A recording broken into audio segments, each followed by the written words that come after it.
Hola, ¿qué tal? Muy buenas noches. Estamos aquí otra vez en el Estado del Estado, en una entrega más de la Huertulia. Nos acompaña, como siempre, los politólogos Óscar Gómez y Hola, ¿qué tal? Alan Matthew Cisneros. ¿Qué tal? ¿Cómo andamos? Hoy tenemos el honor de contar con la participación del doctor Roberto Castelán Rueda, que es un personaje distinguido de aquí del estado de Jalisco, ¿no? Recientemente publicó su obra El Rector, ¿no? Y al mismo tiempo el doctor Castelán Rueda es doctor en Historia por la Sorbona de París y ha sido rector del Centro Universitario de Lagos. Muchas gracias, doctor, por estar con nosotros esta noche. Al contrario, un gusto que me hayan invitado. Estoy a sus órdenes. Mucho gusto.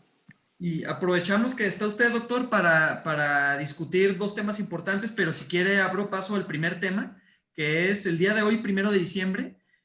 Andrés Manuel López Obrador cumple 2 años en el gobierno federal, pero al mismo tiempo se cumple 2 años que no tenemos un gobierno emanado ni del PRI ni del PAN.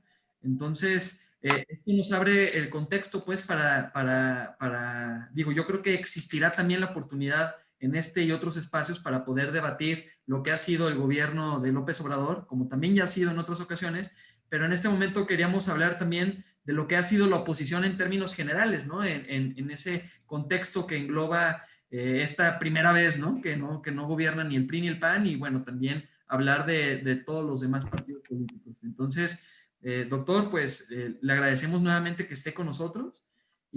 Pues ahora sí, ahí está la pelota para quien desee agarrarla. Bueno, yo creo que este tema de la oposición en los 2 años del gobierno de López Obrador es muy importante, porque creo que se ha hablado mucho de López Obrador, todo el mundo sabemos para un lado o para otro. Sin embargo, se dice poco de la oposición. Y yo creo que hablar de la oposición en un régimen democrático, pues es hablar justamente de la democracia. O sea, yo creo que en estos momentos, en cualquier régimen democrático, eh, la democracia recae en la oposición justamente. O sea, porque el gobernante gobierna. Para ser honestos, es muy difícil que un gobernante que esté en el poder piense tan fácilmente en sus gobernados por fuera de ese poder, por fuera de la administración misma de ese poder. Y yo creo que lo más importante en una democracia es la oposición, más que el mismo poder que se está ejerciendo. ¿Por qué? Por una sencilla razón, porque este poder necesariamente requiere de contrapesos. Donde no hay contrapesos políticos, no podemos hablar tal cual de un régimen democrático. Estaríamos hablando de cualquier otra cosa menos de un régimen democrático. Ahora, yo antes de comenzar a hablar directamente de lo que pienso sobre la oposición en el periodo que va en estos 2 años de Andrés Manuel López Obrador, o la oposición al gobierno de Andrés Manuel López Obrador, yo quisiera dejar en claro dos cosas, bueno, 2 años que lleva de gobierno, pero creo que es muy importante porque no podemos hacer un análisis como si estuviéramos hablando de cualquier gobierno y cualquier oposición. Yo creo que es muy importante señalar que estos 2 años del gobierno de López Obrador han sido 2 años, por llamarlo de alguna manera, atípicos. El primero, porque, bueno, llega un tipo de formación política con un personaje que es muy diferente a lo que se había vivido en los últimos periodos de gobierno. Ni siquiera podríamos decir que se parece más o menos a lo que sucedió en el 2000 con Vicente Fox, que era ahí la ruptura de años y años de gobierno del PRI y llega un gobierno del PAN. Ni siquiera podemos hablar de eso. Yo creo que estamos hablando de algo diferente. Hay una forma diferente en entender el gobierno, en entender la función, en las propuestas, etcétera. Entonces, el primer año de López Obrador, pues efectivamente es un año atípico por eso. Y este segundo año, pues es un año atípico por lo que todos sabemos, una pandemia, o sea, una crisis de salud a nivel mundial, a nivel internacional, en donde yo creo que por primera vez en la historia de estas pandemias, de estas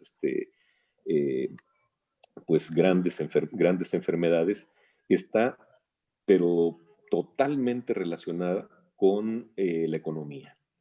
En otras épocas históricas sí había afectaciones a la economía, por supuesto, pero estas afectaciones a la economía como que se vivían más constantemente en estas sociedades y había, por decirlo así, hasta una costumbre, valga la expresión, no sé si sea la más adecuada, pero en este momento salud y economía están íntimamente ligados. O sea, no podemos, casi no podemos separar una de la otra eh, por, por muchos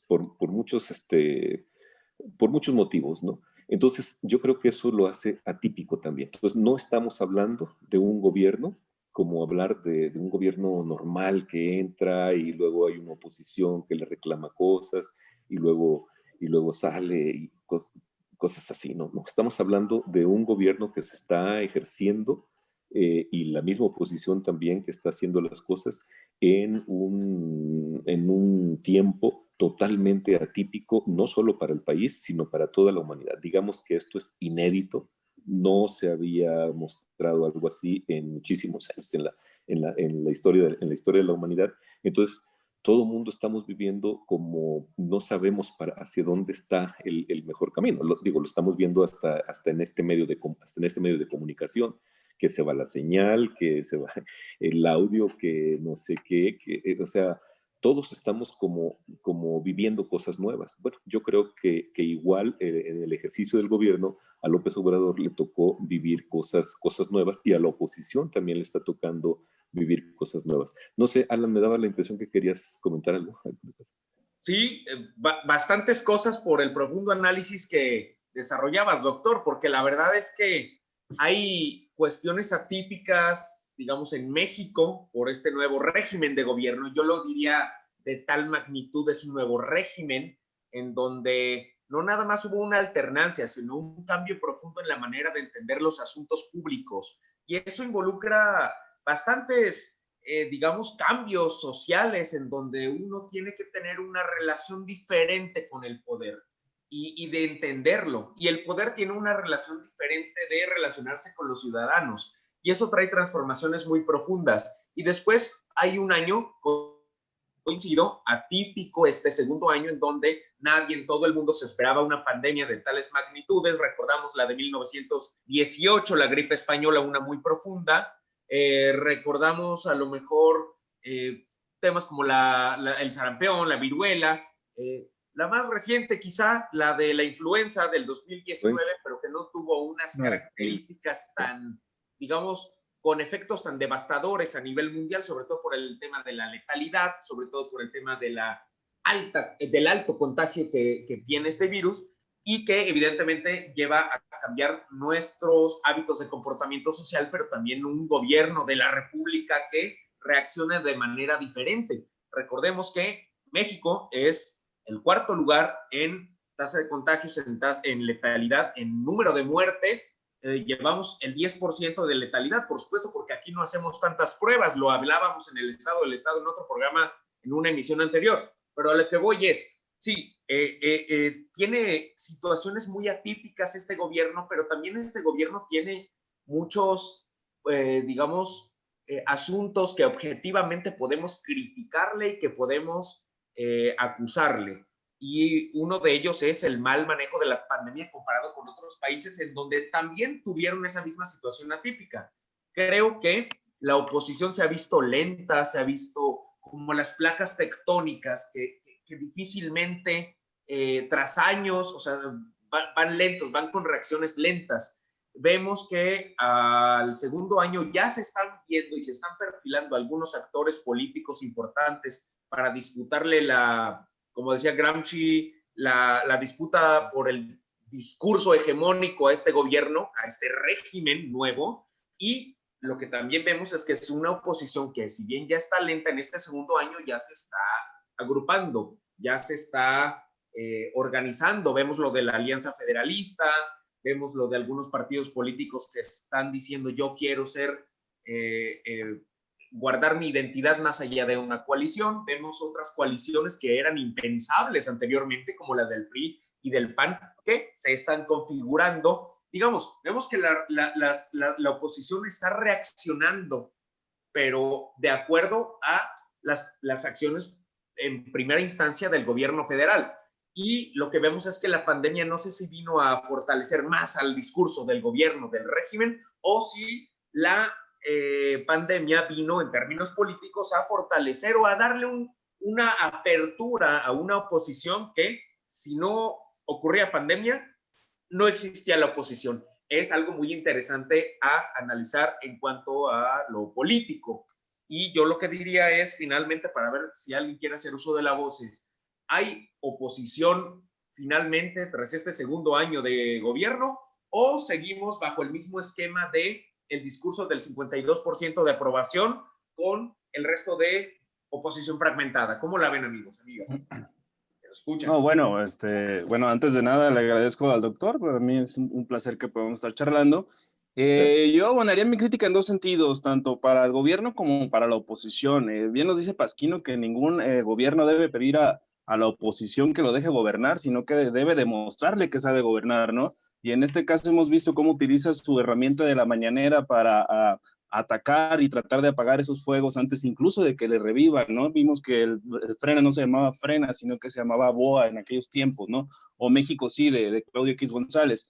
Pero también vemos cómo esos espacios no los aprovecha la oposición. Tenemos un PRI que está muy desgastado y golpeado por la corrupción, tenemos un PAN con una evidente ausencia de liderazgos, tenemos un PRD, ¿qué es un PRD? ¿No? ¿Dónde quedó ese PRD? Es absolutamente nada. Y algunos partidos emergentes que están tratando de hacer su lucha, ¿no?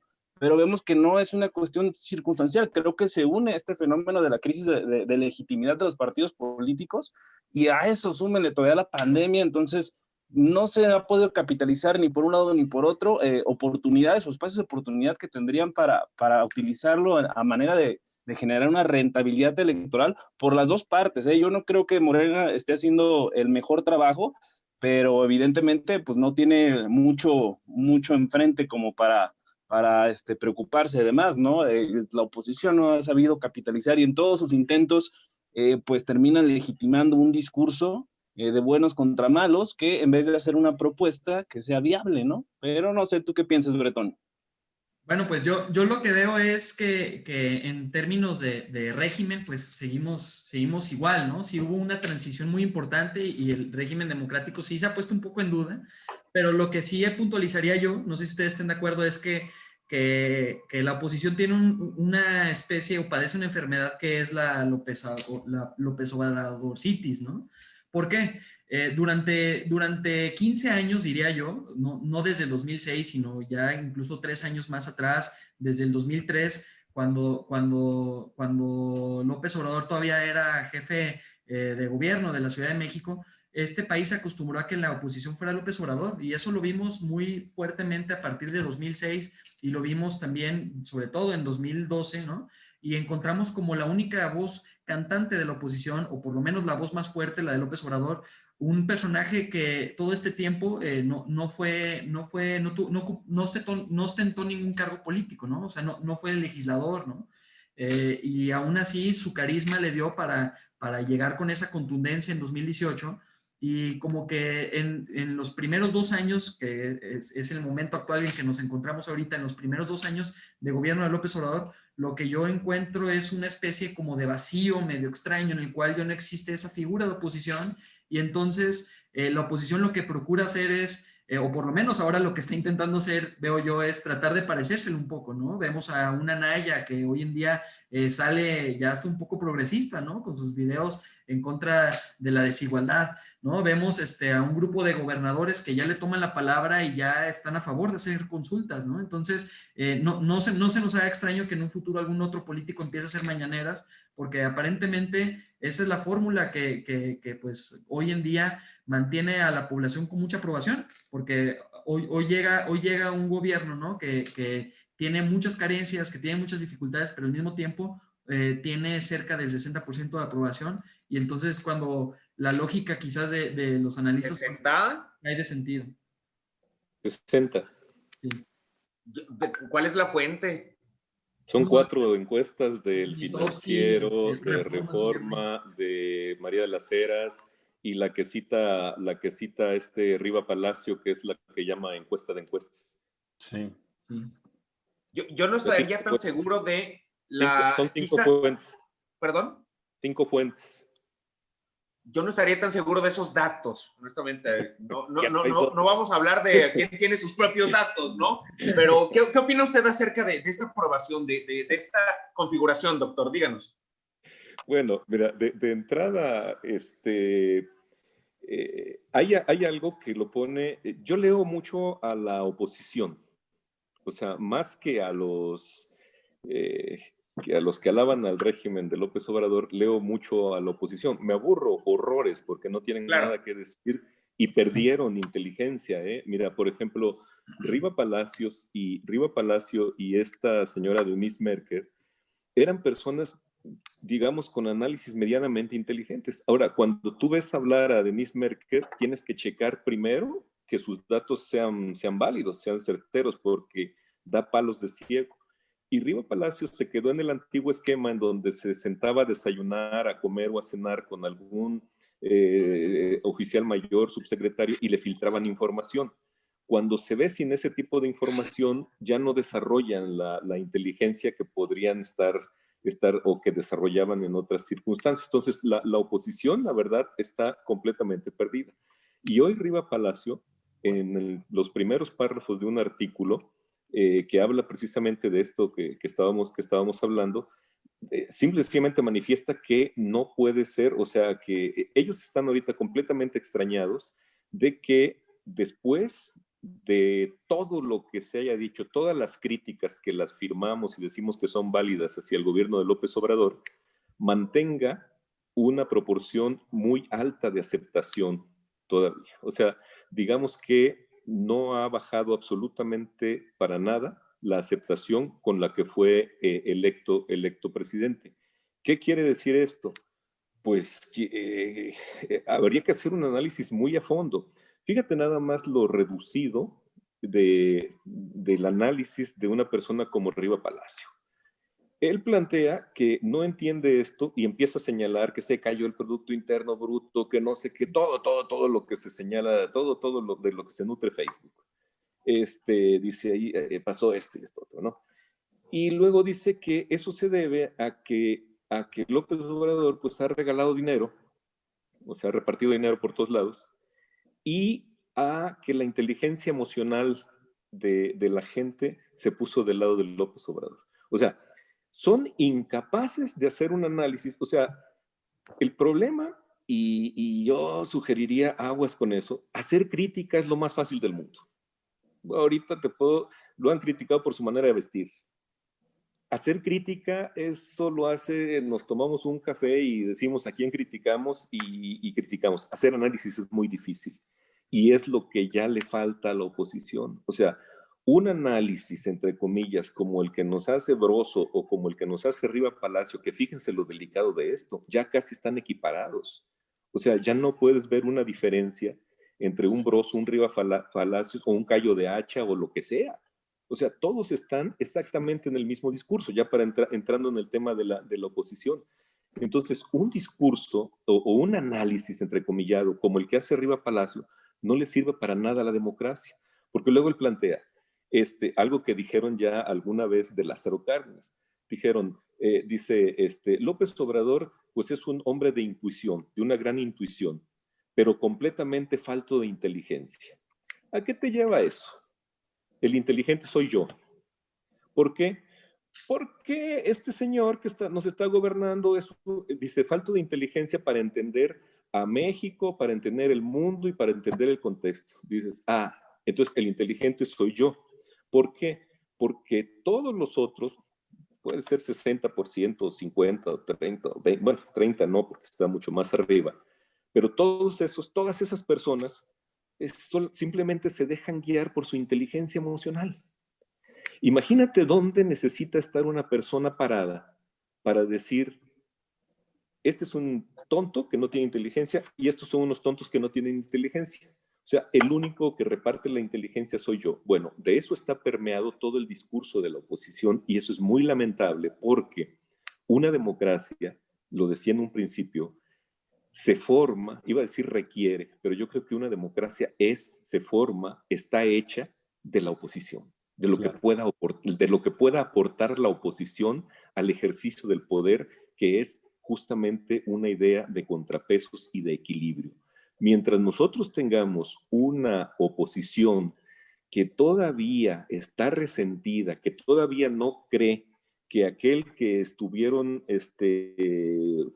pues casi humillando durante 12, 20 años del tonto, del pueblo, del payaso, de rodeo, etcétera, porque le han dicho absolutamente todo, llega a la presidencia y se mantiene 2 años y se mantiene con estándares muy altos. Ahora, hay que hacer hay que tener cuidado en una cosa, y veamos los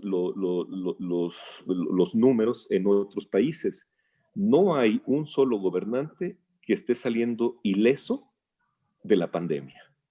Si de por sí el ejercicio de gobierno desgasta, el ejercicio de gobierno con una pandemia, con un problema de salud pública a nivel internacional, pues desgasta el triple. Entonces, por eso el primer párrafo de Riva Palacio pues casi dice, esto no puede ser, esto es completamente absurdo. Entonces, yo lo que quería plantear con respecto a la oposición es eso.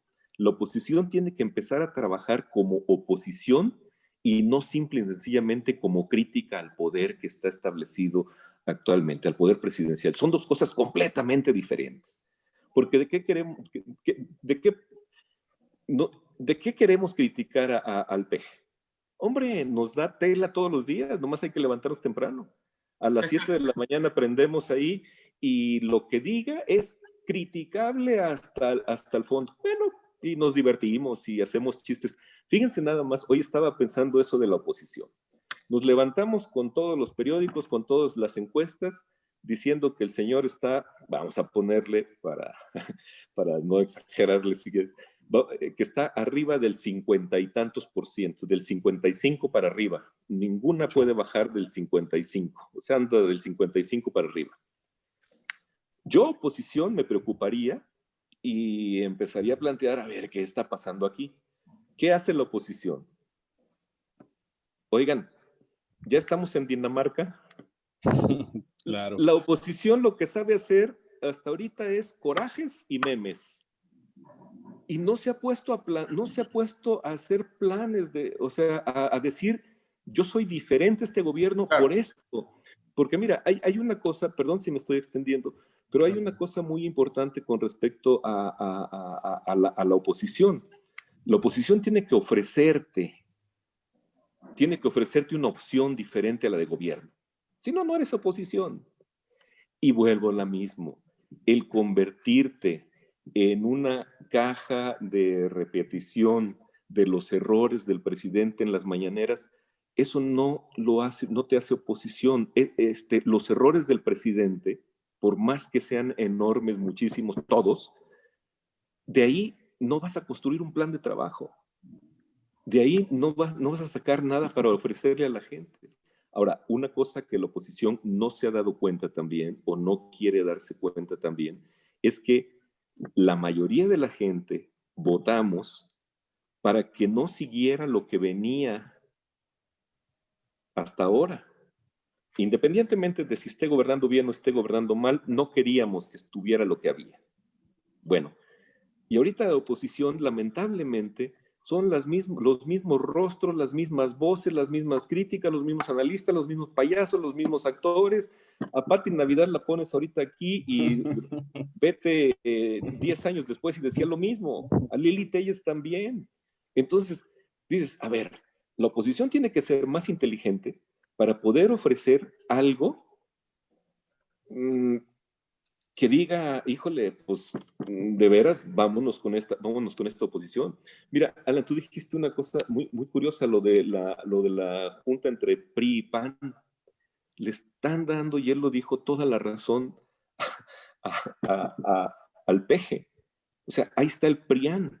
Eso es una aberración política, por una sencilla razón, porque si no se dan cuenta, están uniendo las dos cosas que la gente más detestaba.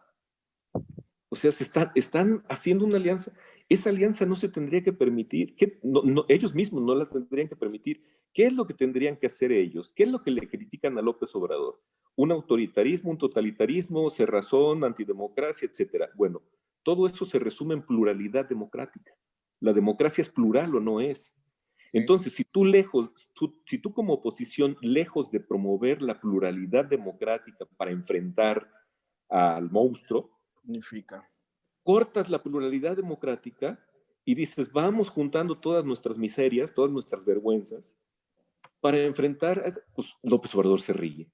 Igual le pueden bajar algunos puntos ahora en el 6 de junio, pero para nada lo van a poner entre la espada y la pared.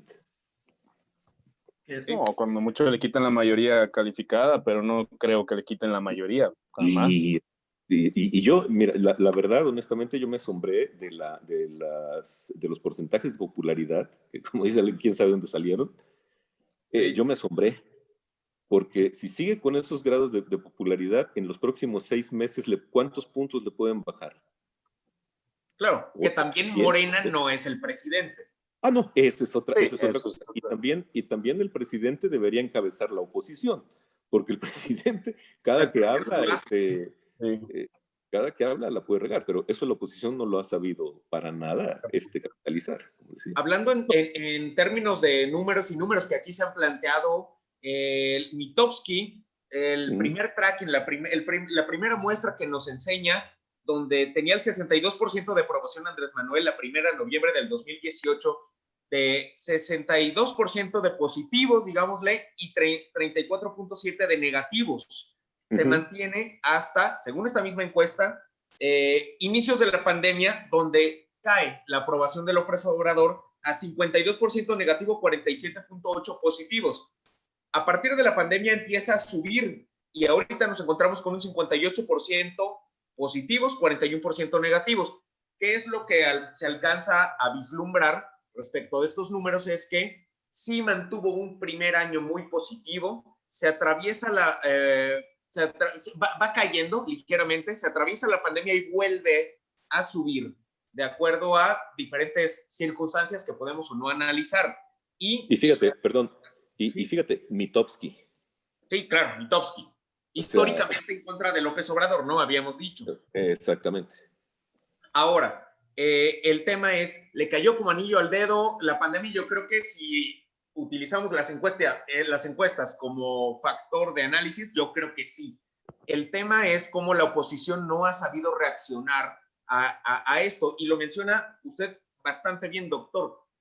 No se identifican los problemas de la sociedad. No le estás hablando a la sociedad. Le estás hablando a quien tiene el margen de maniobra de una mañanera que es potentísima, tanto para promover agenda como para responder a los medios de comunicación, que yo creo que han sido los, entre comillas, más críticos. Ya mencionamos, porque no estamos mencionando en este abanico a los grandes actores políticos de oposición, estamos mencionando en este abanico de opositores a los medios de comunicación, a Riva Palacio, a Claudia X González como activista, empresario. No, son sus voceros. De líderes políticos. Sí, son sus voceros. Y por supuesto que lo interesante es por qué no existen categorías políticas que te muestren una vía alterna a el PRIAN, al neoliberalismo, a lo que hemos vivido anteriormente, el despojo, todo eso, en contra de una cuarta transformación que, si bien tiene un ánimo de un estado de bienestar, también es cierto que tiene en el consejo de empresarios a Salinas Pliego, a Carlos Slim. Es decir, estamos viviendo lo mismo, pero en el discurso político no existe una clarificación de cuál es el rumbo del país que la oposición tendría que dar. En ese sentido podemos hablar acerca de existe una orfandad en cuanto a una alternativa, una tercera alternativa, no existe. Yo creo que sí, y yo creo que se tiene que configurar en los próximos meses, porque si no, no va a existir. Yo hablaba acerca de la Alianza Federalista y decía, bueno, es un primer esbozo, por supuesto que es insuficiente, pero que no habíamos visto otra cosa que se proyectara para hacerle frente a Andrés Manuel. Andrés Manuel se ha referido al gobernador de Jalisco 4 ocasiones en una mañanera que es potentísima. Se ha referido al gobernador de Chihuahua también en 3 ocasiones, he contado, quizá posiblemente más, pero ya es un primer esbozo de reacción. que no le hace sentido al gobierno cuatroteísta. ¿Vemos un esbozo o la verdad es como nada más patadas de ahogado de la oposición a través de un tercer esquema que no va a fructificar? ¿Cómo lo ven, amigos? Pues yo lo que veo también importante también destacar es que yo creo que tuviste en el clavo, Matthew, cuando dices que estamos hablando de una oposición en cuanto a los medios de comunicación y no una oposición partidista, y creo que eso es importante. O el feminismo, como gran oposición, por ejemplo. No vemos en los partidos políticos representada la voz de quien se opone al gobierno. Justo dijiste el feminismo, te me adelantaste, es algo que yo iba a decir. Yo creo que la oposición verdadera del gobierno de López Obrador la encontramos en otros espacios, ¿no? En otros espacios que ahí están y que sí están moviendo otro tipo de cosas y que no necesariamente son tan escuchados, pero de repente ahí está. Por ejemplo, a mí me parece el movimiento feminista una voz importante, pues, no como oposición partidista, porque creo que algo que le da legitimidad es que se mantiene fuera de los partidos, pero creo que ahí está demostrando, ¿no? Y poniéndosele enfrente. Ahora, en términos del sistema de partidos, yo lo que creo es que este tipo de alianzas lo que están haciendo es le están dando la razón al presidente, ¿no? Cuando llamó la BOA, ¿no? Y por un lado vemos al PAN y al PRI aliándose, pues bueno, está cayendo en razón. En ese sentido, y ahí sí destacar un poco, ¿no? También me gusta leer ahí a los periodistas de oposición. Leo a Salvador García Soto, que hoy dice un punto muy importante, ¿no? Movimiento Ciudadano, en ese sentido, lo que está haciendo es, con esta apuesta de Dante Delgado, de ir aparte, ¿no? Que bueno, además ahí García Soto da las razones de por qué va aparte, ¿no? Pero mi opinión particular es, Movimiento Ciudadano creo que sí acierta al ir sin coalición, tanto en Nuevo León y tanto en otros estados, y sobre todo si lo hace a nivel de Congreso, creo que sí acertaría, porque sí se puede mostrar como una posición diferente, porque algo que me parece que tuvo López Obrador en 2018 es que él llevó la voz cantante de la diferencia, ¿no? Todos son iguales y en mi caso yo soy el único diferente. Entonces, creo que sí hace falta el planteamiento de una voz diferente, ¿no? Entonces, en este sentido, yo creo que lo que estamos por ver es una posición que no termina todavía por arrancar, una oposición partidaria me refiero, ¿no? Pero una oposición mediática que ahí está y creo que lo ha demostrado, pues en el caso de Loret, por ejemplo, ¿no? Sí, yo agregaría rápidamente una cosa, Bretón, antes de seguir hablando con los periodistas. Yo agregaría el asunto de que por ahí antes decía el Indio Flores que la política no es para el que le gusta, sino para el que le entiende, y creo que la política partidista ya dejó de lado la cuestión ideológica, es una cuestión meramente pragmática. Entonces, lo que quieren son números, lo que quieren es sumar. Entonces, de esta forma se vuelve una narrativa por la que quieren pelear votos, pero creo que ya nos queda nada más un minuto. Vamos a hacer otra parte de esto con el doctor. Entonces, no sé qué quieren decir para cerrar este primer bloque. El doctor nos ayude. Yo quería decir algo con respecto a ustedes, a los jóvenes. O sea, dicen, bueno, ¿dónde está la oposición? Bueno, ¿dónde están los jóvenes? El problema, y eso yo lo he dicho, yo he dicho muchas veces esto, a mí me preocupa muchísimo cuando veo que los jóvenes se convierten en viejos siendo jóvenes, básicamente. O sea, actúan igual que los viejos.